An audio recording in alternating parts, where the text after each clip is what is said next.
I just wanted to go over a little tip that I recently learned that helps with actually placing the tube in a patient's airway. And I find it's particularly helpful in situations that new learners and trainees find themselves in fairly frequently.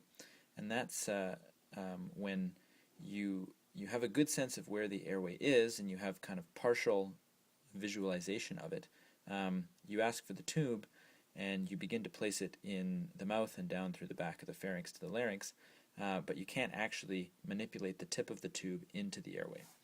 And I find this is most helpful in situations where you have a grade 3 view. So if I can draw a little airway here. So this is your epiglottis, kind of coming out there. And you get a sense of where the airway is. It's here, but you can't actually see the cord. So your laryngoscope blade is in the vallecula here, and you're lifting up. You're doing that with your left hand. You're lifting up.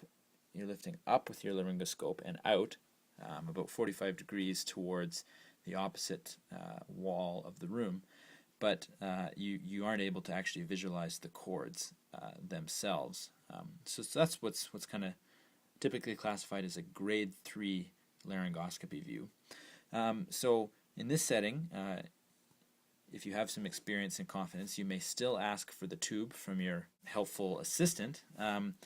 And I find that oftentimes with new students and trainees, as I pick up my tube here, they start passing the tube into the mouth, and they kind of get stuck down here, and they're not able to manipulate the tip of the tube up into the airway, or sort of anterior into the airway.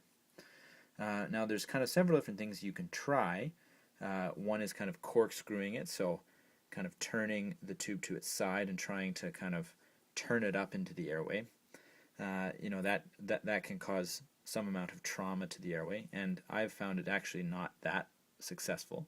You can try kind of turning the tube on its side and trying to kind of manipulate the tube like that. But this trick that I recently learned that actually seems to be quite helpful so far is actually changing your grip on the tube slightly. So instead of like you're holding a pen, you can kind of change it so that you're using all your fingers. You've got your pinky finger on the inferior side and your other 3 fingers on the other side, the superior side, and your thumb kind of as a lever here.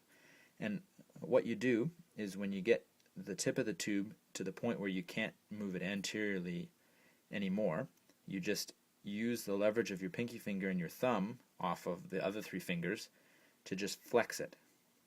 So you flex the tube so that the tip just kind of pops anteriorly, and then you cock your wrist so that the tube just kind of pops forward. So again, flex anteriorly and just drive the end of the tube forward. And I found that actually quite helpful in situations where I have a grade 3 laryngoscopy view and I can't manipulate that tube anteriorly. So give that a try if you find yourself in a situation where you know where the airway is, but you just can't seem to get the tube moving anteriorly. It may help you out, and it may avoid a situation where you have to give the intubation over to your staff.